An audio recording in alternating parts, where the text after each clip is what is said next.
Welcome to the Story Learning Podcast, regular doses of language learning tips and motivation to help you become fluent in any language. With me, Olly Richards. For language programs, books, free resources, and much more, visit StoryLearning.com. Good morning, everybody. Welcome back to the I Will Teach You a Language podcast. If you're learning a foreign language, you're in the right place. This is the podcast where you will learn to do it better, more intelligently, and faster, which of course is what we all want. But I also tend to focus on enjoying the process along the way because, if we don't enjoy it, then what's it all for? Today's episode is going to talk a little bit about this, and I think we're going to get right into the question. All right, then. Here is Nicholas. Hi, Ollie. It's Nicholas, and I'm learning German and Chinese at the same time. And my question for you is, do you think that when we are on vacation or on holidays, when we go to a place to relax, should we still learn languages? Or do you think that if we stop learning languages, for example, for a week or two, we won't forget anything or we won't stop our language learning routine? Do you think it's better to stop our routine, or do you think it's better to try to keep it? Thank you very much. Hope you understand the question, and I love your podcast. Thank you very much. Hi, Nicholas. Thank you very much for a cool question. I think this whole thing of taking breaks, taking time off, doing different things, is one of the least well understood elements of learning in general. Whenever you look at high achievers, people that are very good at what they do, they all take large amounts of time off because they understand that it's essential to do that in order to be great at what they do.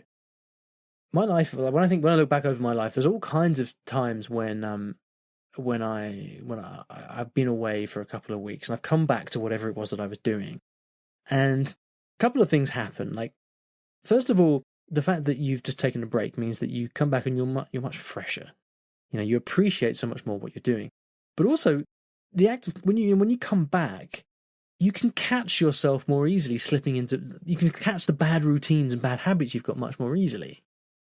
All right. So, for example, if you're somebody who is addicted to using your iPhone or your smartphone, and in a normal day or a normal week you just can't stop looking at your phone, but then one day you go away, maybe you go away for the weekend and you go to the beach and you leave your phone at home and you have an amazing time, and then you come back home and then your first instinct is to reach for your phone, but then you catch yourself and you think, hang on, I haven't looked at my phone all weekend, why do I need it now? That's a bad habit. I'm addicted. I'm not going to do that.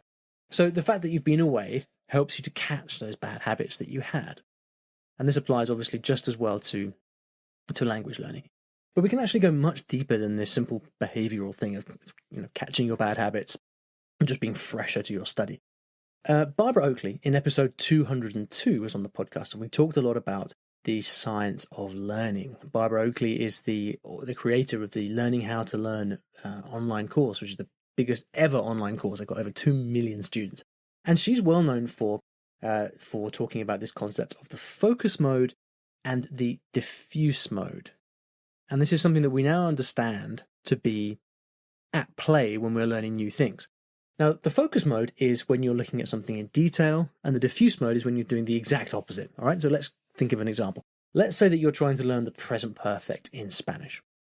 In the focus mode, you sit down at your desk and you think, okay, right, I'm going to figure this out. I'm going to learn the rules. I'm going to do some exercises. I'm going to focus on this one thing, and I'm going to try to learn it. That's the focus mode. There's only so far that your brain can get in that mode. Later on, what you might do is to close your books, get up, go for a walk, take a shower, go to the gym, have lunch. And in that time, you're in the diffuse mode. So you are positively not studying the present perfect. But what happens is that your brain keeps working in the meantime. So when your brain is relaxing and doing other things, the brain starts to form connections between all the little bits of information that you have been learning during your more focused study times. And that's when you get those bigger insights. That's when you appreciate the kind of global picture. You understand the concept as a whole. And so when you look at high achievers, what they know how to do very well is to optimize and actually switch between the focus mode and the diffuse mode intentionally, because they know that by taking breaks, they're going to maximize their learning.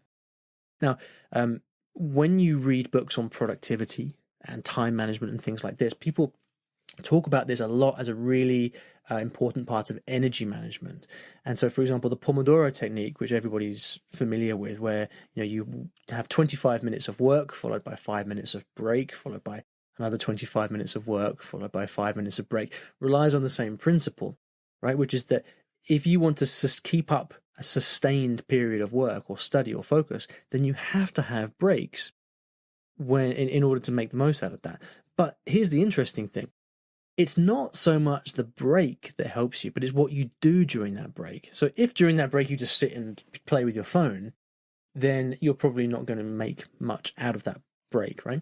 But if you go and you lie down for 5 minutes, or you sit and you meditate for 5 minutes, or you just go for a brisk walk for 5 minutes, well, what that's going to do is actually reset your brain, help it enter the diffuse mode, where you are more likely then to form connections between the subject that you're actually studying.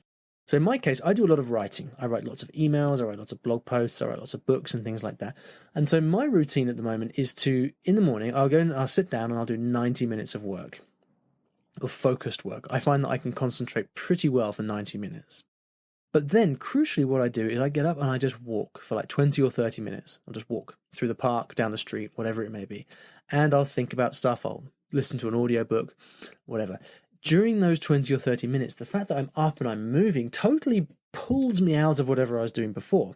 And that means that I can then sit down and do another 90 minutes of work, and I'm fresh, I'm focused, and so I can get 3 hours of really good work done in the morning by purposefully having that break in the middle. Okay, now, what does this have to do with vacations? Well, if this works on a micro scale, on a daily scale, if you can make the most out of your day by planning in rest time, what do you think the implications are for that on a grander scale? If you are working at a language non-stop for 3, 4, 5, 6, 9, 12 months, do you think a 1 month break is going to help you? Yeah, it is, for sure.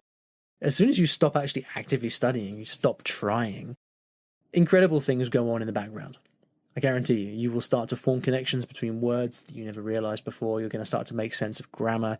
Things will happen, and you'll come back to the language, and you'll realize that you can take 2 or 3 weeks off, and I guarantee you would improve during that time. Providing that for the previous months, you have actually been working hard. If you don't do any work during the year, then you're not going to improve by taking a break. You have to have something to take a break from.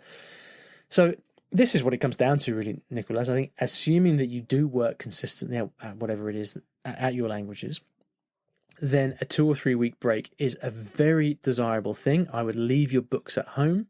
I would do something totally different and just enjoy every minute, because when you come back, you'll be very fresh and probably in a better place than you were before the holiday, for all kinds of reasons. Now, I do think that you can actually enhance this even further. So, for example, let's say that you study a lot with books. Maybe you read a lot. Maybe you take classes. Well, if you have a vacation, then what you can do is actually, you can keep using the language, but just go out and speak. So go and talk with people, make friends, do activities in the language. So something totally different.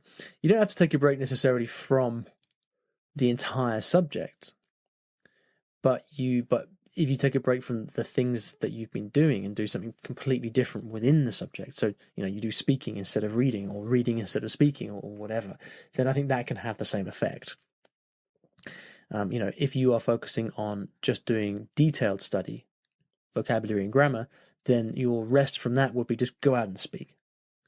Go down to a meetup and make some friends, or I don't know, do whatever it may be. Watch movies every night instead of studying, that kind of thing. Like, do the complete opposite. So breaks are very good. They're very desirable. They're very, very helpful, and an essential part of language learning as well. So I hope that was helpful. Go and chill out. I'm sure you deserve your break. Hopefully I haven't answered your question too late to be of help, but there you go. If you'd like to ask me a question, please go to iwillteachyoualanguage.com/ask, ASK for that. Now, at the end of every episode, I like to leave you with a resource of some kind on the topic of the show. And today I want to send you to a video that a good friend of mine, Nassos, recorded a few months ago. Now, Nassos is an expert on learning. He is fantastic. He's a guy that you can talk to about learning, and he will break down everything that you're doing and help you understand it in a crystal clear way. Very, very smart guy. He also interviewed Barbara Oakley some time ago, and he made a video about that conversation with Barb, and he called it 5 Lessons I Learned from Barbara Oakley. It's really good. It's really worth watching, and I've put the video in the show notes. I've even timed it so that when you go to the show notes and you press play, it will start automatically halfway through the video at the point where he talks about the focus mode and the diffuse mode. So go and check that out. You will find it in the show notes. iwillteachyoualanguage.com/episode 237. Thanks for listening. See you next time. Thanks for listening to today's episode, and in case you didn't already know, I teach languages in a rather unusual way through stories. Now, stories are a great way to learn a new language because when you're engrossed in a story, you remember things more easily, and the mechanics of the language just start clicking inside your brain. It's quite something, and if you'd like to find out how you can learn a new language or improve your skills in a language that you already know and do it with the power of stories, then you should check out my free Story Learning Kit, which will teach you exactly how this method works and how you can use it yourself to learn a new language. Visit storylearning.com/podkit, that's PODKIT, to get free access. Inside, you'll find explanatory videos, masterclasses, worksheets, short stories to practice with, and much, much more. Once again, that is storylearning.com/podkit, PODKIT. And if you're lucky, you might also find a link in the podcast description or show notes of this episode.